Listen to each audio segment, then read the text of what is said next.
Last video में हमने देखा रीढ़ की हड्डी, जगदीश चंद्र माथुर इनके लेखक हैं। प्रस्तुत एकांकी में जगदीश चंद्र जी ने स्त्री शिक्षा के महत्व को दिखाया है और समाज में जो विचार है उन पे प्रहार करते हुए लेखक ने नारी समाज में महत्व प्रदान किया है। तो हमने देखा कि उमा है एक सुशिक्षित युवती, रामस्वरूप उनके पिता, प्रेमा उनकी मम्मी और शंकर और गोपाल प्रसाद जो है उनको देखने आए थे। तो किस तरह से उनकी मेहमान नवाजी हो गया।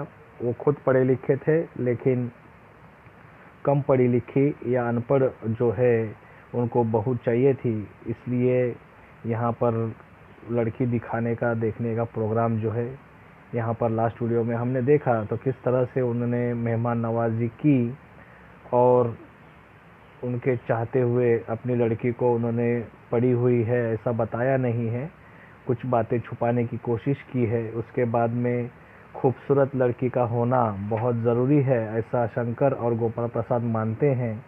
खूबसूरती पे भी उन्होंने काफ़ी चर्चा की और उसके बाद जो है उमा जो एक सुशिक्षित युवती थी तो वो चश्मा भी पहनती थी, तो उनका विचार जो है चश्मा नहीं पहनना चाहिए ऐसा उनको लगता है। और उनमें इन सब बातों पे बातचीत हमने देखा, जो चाय वगैरह आ गई थी, कुछ नाश्ता जलपान जिसको कहते हैं वो हमने लास्ट वीडियो में देखा। और इससे हमको शंकर और गोपाल प्रसाद के विचार जो है नज़र आते हैं कि किस तरह से पुराने ख्यालात के ये लोग हैं। और आगे हम देखेंगे कि किस तरह से उनको जब पता चलता है कि वो चश्मा पहनती है तो वो कहते हैं कि पढ़ाई की वजह से तो नहीं है ये चश्मा जो है आपकी लड़की पहनती है। तो रामस्वरूप कहते हैं नहीं साहब, वह तो मैंने अर्ज़ किया ना कि गोपाल प्रसाद हाँ, संतुष्ट होकर कुछ कोमल स्वर में, बैठो बेटी। रामस्वरूप वहाँ बैठ जाओ उमा, उस तख्त पर अपने बाजे वाजे के पास उमा बैठती है। तो गोपाल प्रसाद चाल में तो कुछ खराबी है नहीं, चेहरे पर भी छवि है, हाँ कुछ गाना बजाना सीखा है, ऐसा क्वेश्चन उसको पूछते हैं। तो रामस्वरूप जवाब देते हैं जी हाँ, सितार भी और बाजा भी। सुनाओ तो उमा एक आध सितार के साथ। उमा सितार पर मीरा का मशहूर भजन मेरे तो गिरधर गोपाल गाना शुरू कर देती है। उसकी आंखें शंकर की झपटी सी आंखों से मिल जाती है और वह गाते गाते एक साथ रुक जाती है। तो रामस्वरूप कहते हैं क्यों, क्या हुआ, गाने को पूरा करो उमा। गोपाल प्रसाद कहते हैं नहीं नहीं साहब, काफ़ी है, आपकी लड़की अच्छा गाती है। तो उमा सितार रखकर अंदर जाने को बढ़ती है। तो इस तरह से आगे जब लड़की सामने आ गई, उमा जब आ गई उनके सामने, गोपाल प्रसाद और शंकर के सामने, तो उन्होंने उनका जो गीत है वो गाजे बाजे के साथ में सुनना पसंद किया। और उनके कहने पर उमा जो है वो सितार लाकर उस पे जो एक भजन है मीरा का, जो मशहूर भजन है मेरे तो गिरधर गोपाल, यह जो है गाना शुरू कर देती है। और साथ ही साथ में वो शंकर को देख लेती है और उसमें वो अचानक रुक जाती है। तब वो रामस्वरूप कहते हैं कि गाना जो है पूरा आपको गाना चाहिए। तो इस तरह से जब दिखाने का प्रोग्राम स्टार्ट हुआ तो एक एक बातों पर बहुत ही गौर से वो लोग देखना चाहते थे, गोपाल प्रसाद और शंकर। तो इस तरह से उन्होंने अपना गाना शुरू कर दिया और बाद में उनको उमा जो है सितार रखकर अंदर जाने के लिए आगे बढ़ती है। गोपाल प्रसाद कहते हैं अभी ठहरो बेटी। रामस्वरूप थोड़ा और बैठी रहो उमा। उमा बैठ जाती है। गोपाल प्रसाद कहते हैं उमा से तो तुमने पेंटिंग वेंटिंग भी सीखी है। उमा चुप हो जाती है।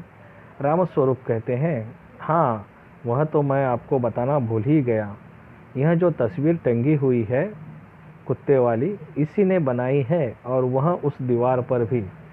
गोपाल प्रसाद कहते हैं तो ठीक है, देख लेते हैं। उसके बाद में जो है आगे सिलाई तो सारे घर की इसी के जिम्मे रहती है, यहाँ तक कि मेरी कमीज़ भी। हाँ हाँ, ऐसा हंसते हैं। गोपाल प्रसाद कहते हैं ठीक है, लेकिन हाँ बेटी, तुमने कुछ इनाम बिनाम भी जीते थे। उमा चुप रहती है। रामस्वरूप इशारे के लिए खांसते हैं लेकिन उमा चुप ही है, गर्दन झुकाए। गोपाल प्रसाद अधीर हो उठते हैं और रामस्वरूप को सकपकाते हैं। तो इस तरह से आगे हम देखेंगे कि उनको पेंटिंग वगैरह के बारे में पूछा गया, मतलब और कौन कौन सी हॉबीज़ जो है या खूबियाँ जो है उस उमा के अंदर थी, यहाँ जानने की गोपाल प्रसाद ने यहाँ पे कोशिश की है। और रामस्वरूप कहते हैं कि हाँ, पेंटिंग वगैरह भी अच्छा खासा बना लेती है, और आप जो पेंटिंग देख रहे हैं ये इन्होंने ही बनाई है। और आगे फिर गोपाल प्रसाद कहते हैं कि उनको कुछ सिलाई वगैरह आ जाती है। तो रामस्वरूप कहते हैं कि हाँ, घर के तो सारे सिलाई के काम यही करते हैं कि जहाँ तक मेरे कमीज़ भी जो है यह सिलाती है। तो इस तरह से गोपाल प्रसाद कहते हैं ठीक है, तो और कोई इनाम विनाम भी आपको इस बारे में मिले हैं क्या? यह क्वेश्चन जो है गोपाल प्रसाद उमा जी से करते हैं। फिर आगे देखते हैं क्या हुआ। गोपाल प्रसाद, जवाब दो उमा। गोपाल से, हाँ हाँ, ज़रा शर्माती है, इनाम तो इसने। गोपाल प्रसाद कहते हैं ज़रा रूखी आवाज़ में, ज़रा इसे भी तो मुंह खोलना चाहिए।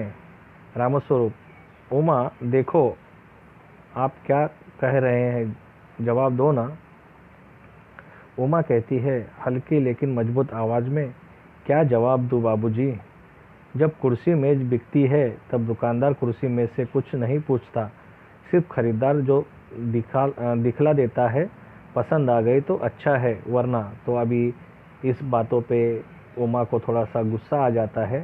तो ऐसा लगता है उसे कि ये लोग खरीदने वगैरह आए हैं, और जैसे कि कोई ग्राहक जो है खरीदने के लिए चीज़ें जाता है और वहाँ पे दुकानदार जो है उसकी सारी खूबियाँ बताता है, कि ठीक उसी तरह से इन उमा को नज़र आने लगा था। तो इसलिए थोड़ा सा उमा जो है वह उनको करारा जवाब देती है कि क्या जवाब दूँ बाबूजी? जब कुर्सी मेज बिकती है तब दुकानदार कुर्सी में से कुछ नहीं पूछता है, सिर्फ खरीदार को दिखला देता है, और पसंद आ गई तो वरना चले जाते हैं। तो इस तरह से मानो उमा जो है अपने आप को एक चीज़ समझ रही है, और ये गोपाल प्रसाद और शंकर मानो इसको खरीद रहे हैं, और दुकानदार यानी रामस्वरूप उसकी इस चीज़ की वो काफ़ी हद तक तारीफ़ वगैरह किया कर रहे हैं। ऐसा यहाँ पर अपने को पढ़ने के बाद समझ में आता है। तो किस तरह से उमा जो है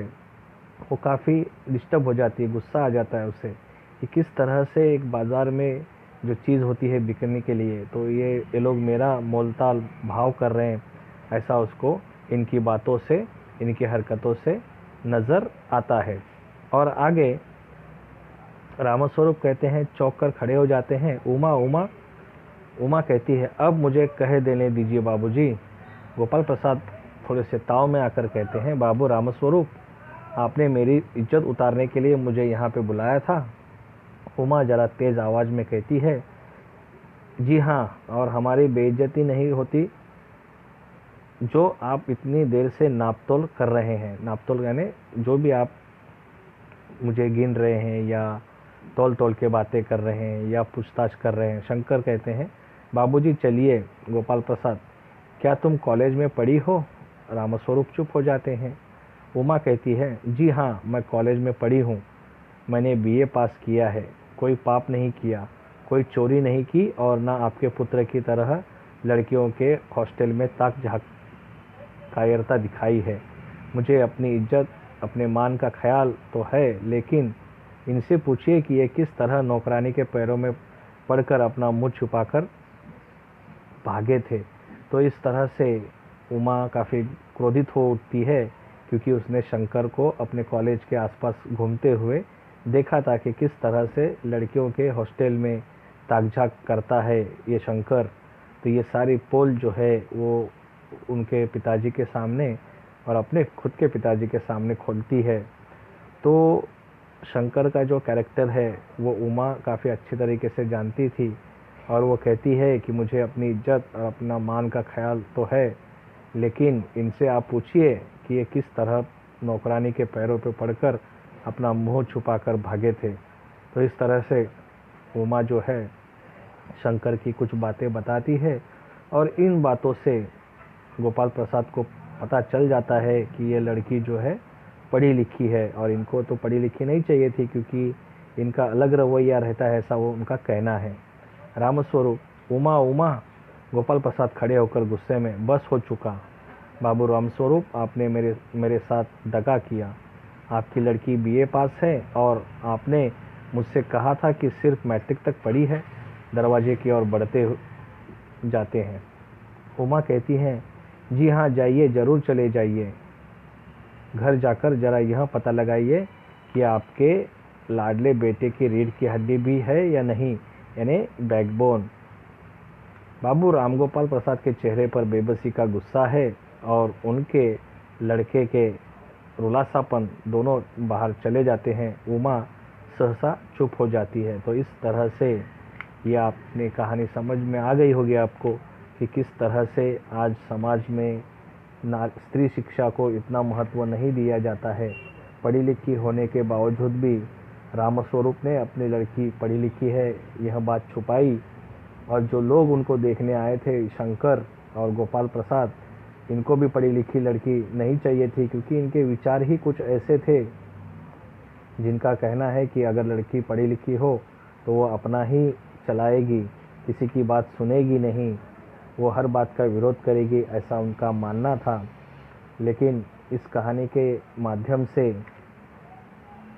जगदीश चंद्र माथुर जी ने कहा कि किस तरह से समाज में आज स्त्री शिक्षा का कितना महत्व है, और वह महत्व होना चाहिए। स्त्रियों को भी शिक्षा लेने का समान अधिकार हमारे संविधान ने दिया है, और समाज में स्त्री को ज़्यादातर महत्व देना चाहिए, नारी का सम्मान हमेशा करना चाहिए।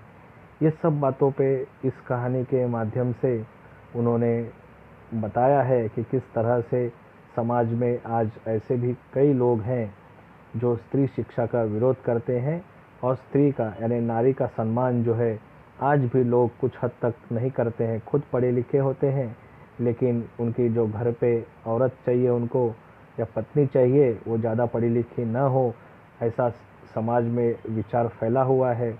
और ऐसे ही विचार जो है समाज को खोखला बनाते हैं। इस तरह से इस पाठ के माध्यम से जगदीश चंद्र माथुर जी ने स्त्री शिक्षा बहुत ही ज़रूरी है, और समाज में जो स्त्री शिक्षा को लेकर या नारी के सम्मान को लेकर किस तरह से महत्व बढ़ना चाहिए, यह इस पाठ से हमें सीख मिलती है। और जगदीश चंद्र माथुर जी ने ऐसे विचारों पर प्रहार करते हुए उन्होंने नारी शिक्षा को या सम्मान को महत्व दिया है।